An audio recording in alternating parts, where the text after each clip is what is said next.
Hello बच्चों, good evening. हम लोग बहुपद के कॉन्सेप्ट सीख रहे थे, जिसमें ये हमारा दूसरा वीडियो है। और आज हम लोग बात करेंगे बहुपद के शून्यक, जीरोज ऑफ पॉलिनोमियल। इसके बाद हम शेषफल प्रमेय को भी सीखेंगे। देखो बच्चों, आपके सिलेबस से शेषफल प्रमेय हटा दी गई है, लेकिन फिर भी हम शेषफल प्रमेय को पढ़ेंगे।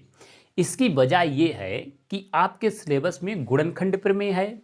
जब आप शेषफल प्रमेय सीख लेंगे तो गुणनखंड प्रमेय बहुत ही आसान लगेगी। दोनों एक दूसरे की पूरक हैं। यानी कि अगर आपने गुणनखंड प्रमेय केवल पढ़ी तो आपको थोड़ा कुछ ना कुछ अधूरा अधूरा लगेगा। तो इसीलिए हम दोनों को सीखने वाले हैं। अब आज हम सबसे पहले बात करते हैं बहुपद के शून्यक क्या होते हैं। ठीक है, बहुपद के शून्यक शून्यक, जीरोज ऑफ पॉलिनोमियल। ठीक है, जीरोज ऑफ पॉलिनोमियल्स। देखो, जैसा इनका नाम है शून्यक, जीरोज, मतलब कोई भी वास्तविक संख्या या x का वह मान जिसे रखने पर बहुपद का मान शून्य हो जाए, जीरो हो जाए, तो उसे हम बहुपद का शून्यक कहते हैं। गणितीय रूप में कैसे लिखेंगे, पहले हम इसकी जो है परिभाषा समझते हैं। उसके बाद हम आपको एग्जाम्पल के थ्रू समझाएंगे। ठीक है, किसी बहुपद px के लिए यदि pa बराबर 0 है तो x बराबर a को बहुपद का शून्यक कहते हैं। ये तो गणितीय परिभाषा हुई। अब आपको हो सकता है ये समझ में ना आई हो। देखो, एग्जाम्पल के तौर पर हमने एक बहुपद ले लिया, px बराबर x square minus 3x plus 2। ठीक है, अच्छा, अगर हम ये कहें कि P3 आप निकालो तो इसका मतलब क्या है कि x बराबर 3 पर बहुपद का मान, x की जगह पर अगर हमने 3 रख दिया, x बराबर 3 पर बहुपद का मान, ये P3 का मतलब है। क्योंकि आपकी एक्सरसाइज में ऐसे भी क्वेश्चन है कि P1 ज्ञात करो, P2 ज्ञात करो, P3 ज्ञात करो। मतलब सिंपल x की जगह पर 1, 2 जैसा भी पूछा जाए। तो इसी में अगर हम px बराबर हमारा कितना था, x square minus 3x plus 2, तो P3 कितना होगा, यहाँ पर ही देखो, P3 x की जगह पर बच्चों 3 रखना है, तो एक्स स्क्वायर यानी कि 3 का स्क्वायर माइनस 3x, तो 3 गुणा 3 प्लस 2, 3 का वर्ग कितना हो जाएगा 9, माइनस का 9 प्लस 2, ये तो कैंसिल हो जाएगा, बराबर आ जाएगा 2। तो 3 पर वैल्यू आ गई 2, लेकिन शून्य क्या है, वैल्यू 0 आ जाए। जैसे अगर यहाँ पर हम P1 x की जगह पर 1 रखें, यानी कि P1 निकालें, तो 1 का स्क्वायर 1 ही रहेगा, माइनस 3 गुणा 1 प्लस 2, तो ये 1 माइनस 3 प्लस 2, 2 और 1 3, 3 माइनस 3 0। मतलब x बराबर 1 बहुपद का शून्यक है। ये इसकी परिभाषा है। देखो, किसी बहुपद px के लिए ये हमारा बहुपद था, यदि pa बराबर 0, जहाँ पर a कोई आपकी वास्तविक संख्या है, a एलिमेंट रियल नंबर्स, अगर pa बराबर 0 है तो x बराबर a को बहुपद का शून्य कहते हैं। मतलब x बराबर 1 को हम बहुपद का शून्य कहेंगे अगर p1 बराबर 0 आ जाए। ठीक है, तो ये शून्य की परिभाषा और एग्जाम्पल आपको आसानी से समझ में आया होगा कि शून्य आखिर होता क्या है। ठीक है, अच्छा, इसी में अब क्वेश्चन दूसरी तरह से पूछ लेगा कि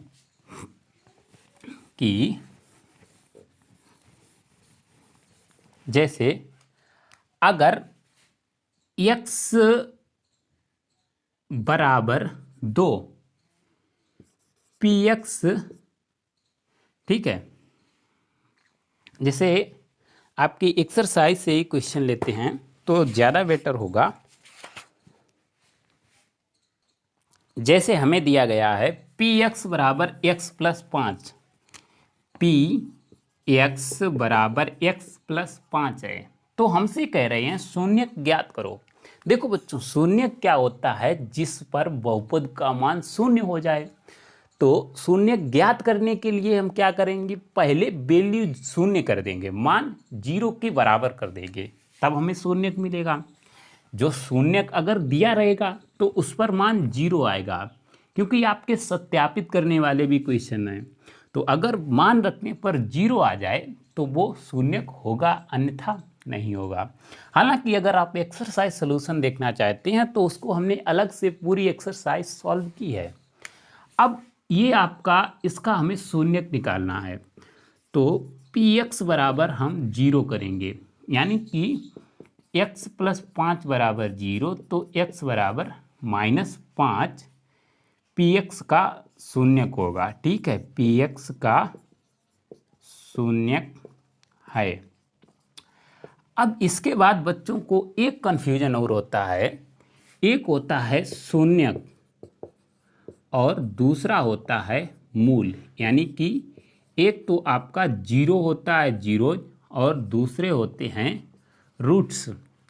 तो जब भी हम बहुपद को px बराबर ऐसे लिखते हैं, मतलब ये तो शून्य का आएगा, लेकिन जैसे ही हमने x बराबर px बराबर कुछ भी कर दिया, जैसे px बराबर हमने लिख दिया 0, तो x बराबर एक बहुपद का मूल भी है, मतलब समीकरण का मूल। बहुपद के सिंपल समझो, अगर कोई बहुपद है तो उसके शून्यक होंगे, अगर कोई समीकरण है तो उसके मूल होंगे। समीकरण में क्या होता है कि उसके बराबर में कुछ वैल्यू होती है, लेकिन जैसे हम सिंपल कोई व्यंजक लिख दें कि x² + 2x + 3, तो ये आपका एक व्यंजक है, बहुपद है।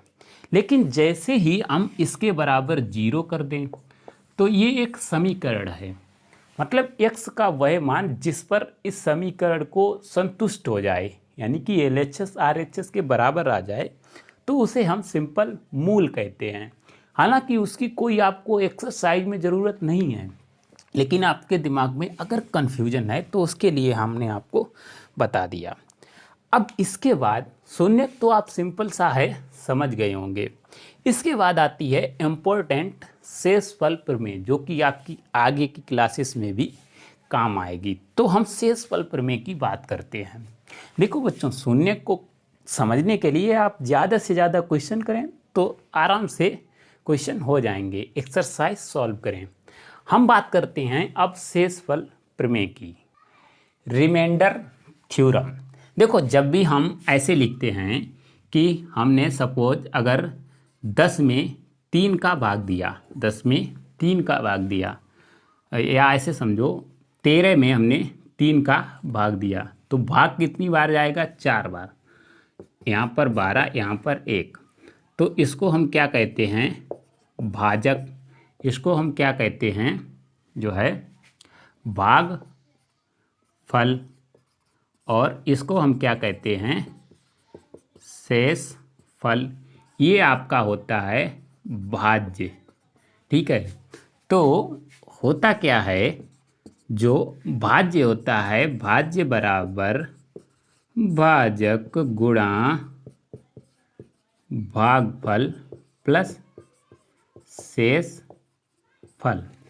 आप रख के देख लो, 4 तियाँ 12, भाजक गुणा भागफल प्लस शेषफल, यानी कि 12 + 1, तो ये भाजक यानी कि 13 के बराबर आ जाएगा। ये आपकी एक थ्योरम होती है जो कि हमेशा सेटिस्फाई करती है। इसी के आधार पर यही आपकी एक्चुअली शेषफल प्रमेय है, लेकिन उसको लैंग्वेज में, भाषा में कैसे लिखते हैं? देखो बच्चों, जब भी शेषफल 0 आ जाए, शेषफल 0 आ जाए तो हम क्या कहते हैं? भाग पूरा पूरा जा रहा है।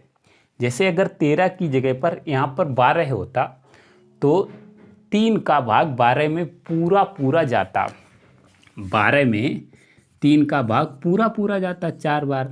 मतलब 12 के गुणनखंड 3 और 4 होंगे। देखो तभी हमने आपको बताया शेषफल प्रमेय और गुणनखंड प्रमेय एक दूसरे की पूरक हैं। जब आपका शेषफल 0 हो जाएगा तो वो गुणनखंड होगा, यही गुणनखंड प्रमेय में हम बात करेंगे। तो सिंपल इसकी लैंग्वेज को हम समझते हैं, जो लैंग्वेज में लिखी रहती है उसको हम समझते हैं, यानी कि व्यंजकों के लिए समझते हैं। ये तो संख्याओं के लिए हमने बात की, तो लैंग्वेज उसकी क्या होती है, किसी भी बहुपद के लिए अगर जो है क्या है हमारी शेषफल प्रमेय, किसी भी बहुपद के लिए x बराबर a रखने पर अगर x माइनस ए उसका जो है गुणनखंड है तो pa बराबर 0 होगा। ठीक है, ठीक है। किसी बहुपद में x माइनस ए से भाग देने पर शेषफल pa प्राप्त होता है, ये आपकी शेषफल प्रमेय है। और जो आपकी गुणनखंड प्रमेय क्या है, उसमें केवल सिंपल सा इतना हो जाएगा कि किसी भी बहुपद में x माइनस ए से भाग देने पर अगर शेषफल pa 0 के बराबर आ जाए तो x माइनस ए बहुपद का गुणनखंड होगा। ठीक है, तो सिंपल वो आपकी गुणनखंड प्रमेय हो जाती है। किसी भी बहुपद px में x माइनस ए से भाग देने पर शेषफल pa प्राप्त होता है। जैसे कि एग्जाम्पल के तौर पर अगर हमने कोई बहुपद ले लिया px बराबर यही ले लिया पॉपुलर वाला x square minus 5x plus 6, तो इसमें अगर हम x माइनस ए यानी कि x माइनस 1 से भाग देंगे, ठीक है, x माइनस 1 से भाग देने पर शेषफल पूछा जाए हमसे, तब कैसे निकालेंगे शेषफल, तो हम क्या करेंगे x माइनस 1 बराबर 0 यानी कि x बराबर 1 रखेंगे। x माइनस ए से भाग दे रहे हैं तब pa निकालेंगे, मतलब x बराबर a को 0 के करके x माइनस ए को 0 के बराबर करके x बराबर a रखेंगे। ऐसे समझो, अगर x प्लस 1 से भाग दे रहे होते तो x बराबर हम -1 पुट करते। ये समझने वाली बात है, क्योंकि जो लैंग्वेज है उसमें x माइनस ए से भाग दे रहे हैं। ठीक है, तो अगर हम p1 निकालेंगे, x की जगह पर 1 रखेंगे तो 1 का स्क्वायर मतलब 1 का स्क्वायर 1 माइनस 5 प्लस 6, 6 और 1 7, 7 में से 5 गया 2, 1 रखने पर शेषफल कितना आ रहा है 2 आएगा, ये हम यहाँ से बता सकते हैं। अच्छा, अगर शेषफल 0 आ जाए तो वो उसका गुणनखंड प्रमेय होता है। ये भी आपका शेषफल प्रमेय ही है, लेकिन इसको हम अलग से गुणनखंड प्रमेय कह देते हैं। देखो शेषफल प्रमेय पर आधारित अगर हम 1-2 क्वेश्चन देख लें तो आपको ज़्यादा अच्छी तरह से समझ में आ जाएगा। ठीक है, जैसे हमें दिया गया है कि x³ plus 3x square plus 3x plus 1 में x प्लस 1 से भाग देने पर शेषफल क्या होगा। ठीक है, तो x प्लस 1 से अगर हमें भाग देना है तो सबसे पहले इसको 0 के बराबर रखेंगे। ऐसे समझो कि x बराबर रखेंगे क्या, माइनस का 1 रखेंगे, x प्लस 1 को 0 के बराबर रखेंगे तो x बराबर -1 आएगा। तो p -1 जितना आ जाए वही जो है x प्लस 1 से भाग देने पर शेषफल होगा, मतलब -1 का क्यूब प्लस 3 -1 का स्क्वायर प्लस 3 इंटू -1 प्लस 1। -1 का क्यूब माइनस होता है, माइनस की अगर विषम घात है तो माइनस रहेगा, -3 का स्क्वायर माइनस की सम घात प्लस होती है तो ये प्लस का 3 हो जाएगा। 3 गुणा -1 माइनस का 3 plus 1 plus 3 -3 -1 plus 1 cancel, p -1 बराबर आ गया 0, यानी कि x प्लस 1 से भाग देने पर शेषफल कितना आएगा 0 आएगा। ये बच्चों ध्यान रखना कि अगर हम भाग x प्लस 1 से दे रहे हैं तो हम वैल्यू x बराबर -1 की निकालेंगे। जैसे इसी क्वेश्चन के लिए अगर हम देखें कि अगर हम भाग देते हैं x से, अगर हम x से भाग देते हैं तो कितना शेष बचेगा? तो बच्चों अगर हम x से भाग देंगे यानी कि x बराबर 0 सिंपल रखना है, तो 0 रखेंगे, ये भी 0, ये भी 0, ये भी 0, ये 1 हो जाएगा, तो शेषफल 1 हो जाएगा। अब ये शेषफल प्रमेय है, इसको आपने समझ लिया। इसके बाद हम सीखेंगे गुणनखंड प्रमेय को, जो कि बिल्कुल इसी पर आधारित है। मतलब शेषफल अगर 0 आ गया तो x + 1 यहाँ पर इस बहुपद का गुणनखंड होगा। तो गुणनखंड प्रमेय में हम क्या लिखेंगे? किसी बहुपद px में x - a से भाग देने पर शेषफल pa अगर 0 होता है, 0 प्राप्त होता है, तब x - a बहुपद का एक गुणनखंड होगा। तो इसको हम नेक्स्ट वीडियो में कवर करेंगे। इसके बाद लास्ट हमारी कॉन्सेप्चुअल वीडियो होगी सर्व समीकरणों की। लगभग 4 कॉन्सेप्चुअल वीडियो में हम बहुपद को ख़त्म कर रहे हैं। तो मिलते हैं हम बच्चों नेक्स्ट वीडियो में। Till then good bye.